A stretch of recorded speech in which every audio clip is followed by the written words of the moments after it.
અભય થઈને નિષ્પક્ષતાથી નિરપેક્ષ રીતે વાસ્તવિકતાનો અરીસો રૂપી સચોટ માહિતી લાવતો સત્યની સાથે અભય ટાઈમ્સ।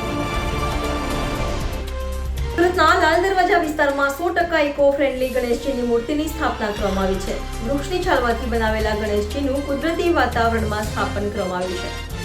કુદરતી વાતાવરણમાં ઝાડની ડાળીઓનો ઉપયોગ કરાયો છે, જેથી આ મૂર્તિ સુરતમાં આકર્ષણનું કેન્દ્ર બની છે।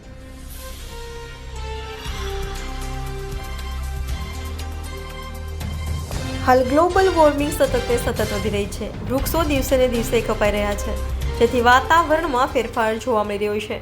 ભારતમાં વૃક્ષ વાવવા માટે અને વૃક્ષનું જતન કરવા માટે અનેક મુહિમ ઉઠાવવામાં આવી રહી છે। ત્યારે આ વખતે સુરતમાં ગણપતિ સ્થાપનામાં પણ વૃક્ષ બચાવવાની મુહિમ સાથે સુરતના લાલ દરવાજા વિસ્તારના એક દંત યુવક મંડળ દ્વારા વેસ્ટેજ વૃક્ષના છાલમાંથી ગણપતિની મૂર્તિ બનાવવામાં આવી છે। વેસ્ટેજ વૃક્ષની છાલમાંથી મૂર્તિ બનાવવા માટે મૂર્તિકારોને 45 દિવસ જેટલો સમય લાગ્યો હતો। આ મૂર્તિની ઊંચાઈ 11 ફૂટ છે, જેની અંદર 200 કિલો ઘાસ અને 300 કિલો માટી સાથે 70 થી 80 જેટલી લાકડાની છાલોથી આ મૂર્તિની અંદર ઇકો ફ્રેન્ડલી વોટર કલરનો ઉપયોગ કરવામાં આવ્યો છે। આ મૂર્તિની આસપાસ કુદરતી વાતાવરણનો નજારો બનાવવામાં આવ્યો છે। તેમાં પણ વૃક્ષની કુદરતી રીતે તૂટી પડેલી ડાળીઓનો ઉપયોગ કરી બગીચો તૈયાર કરવામાં આવ્યો છે। સાથે જ પક્ષીઓના માળા પણ મૂકવામાં આવ્યા છે। આ યુવક મંડળ દ્વારા છેલ્લા 4 વર્ષથી શ્રીજીની સ્થાપના કરવામાં આવે છે, જેમાં દર વર્ષે અલગ અલગ થીમ રાખવામાં આવે છે। ત્યારે આ વર્ષે સંપૂર્ણ ઇકો ફ્રેન્ડલી ગણપતિનું સ્થાપન કરવામાં આવ્યું છે। એટલું જ નહીં, આ ગણપતિની પૂજામાં વપરાતી અગરબત્તી પણ ઇકો ફ્રેન્ડલી છે। એકદંત યુવક મંડળ દ્વારા વૃક્ષ બચાવવાની મુહિમ અંતર્ગત હરિયાળું અને કુદરતી વાતાવરણની થીમ સાથે 100% ઇકો ફ્રેન્ડલી ગણપતિની મૂર્તિનું સ્થાપન કર્યું છે। આ સમગ્ર સુરતમાં લાકડાની છાલમાંથી બનાવવામાં આવેલી આ શ્રીજીની મૂર્તિ આકર્ષણનું કેન્દ્ર બની છે। મારું નામ દિવ્ય મહાજન।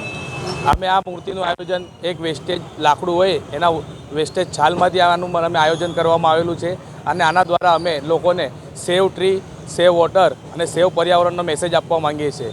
તે લાલ દરવાજા ખાતે અમે આ મૂર્તિની સ્થાપના કરેલી છે, અને આને 10 દિવસ માટે મંડપમાં અમે શ્રી દર્શન માટે બિરાજમાન રાખવાના છે। ક્યાંથી વિચાર આવ્યો આ વેસ્ટેજ એક લાકડામાંથી આખો આયોજન? આજના જમાનામાં ટ્રીઓ ખૂબ ઓછા થતા જાય છે, ઝાડની સંખ્યા ઘણી ઓછી થતી જાય છે, એટલે અમે આ મૂર્તિનું આયોજન કર્યું। આ રીતનું આયોજન કરવામાં આવ્યું જેનાથી લોકોને સંદેશો મળે કે આપણે ઝાડોને કાપવા ન જોઈએ અને એનો બચાવવો જોઈએ। એ મેસેજ આપવા માટે અમે આ રીતનું થીમનું આયોજન કરવામાં આવેલું છે। આ થીમ અમે આખી નેચરલી બનાવવામાં આવી છે, અને જંગલ થીમ પર અમે આ મૂર્તિનું આયોજન કરવામાં આવેલું છે। એવું લોકોમાં આકર્ષણ છે, ખાસ કરીને મૂર્તિને લઈને? લોકોનું તો એકદમ ખૂબ જ આકર્ષણ છે, લોકો જોવા માટે ઉત્સુક થઈ રહ્યા છે। અમે આનું આવતીકાલથી મંડપમાં અમે બિરાજમાન છે, અને 10 દિવસ માટે આનું લોકોને દર્શન માટે અમે મૂકવામાં આવેલા છે। શું મેસેજ આપશો? ખાસ મેસેજ તો એક જ આપવાનો છે કે સેવ વોટર, સેવ ટ્રી અને સેવ પર્યાવરણ, આના માટે અમે આ મૂર્તિ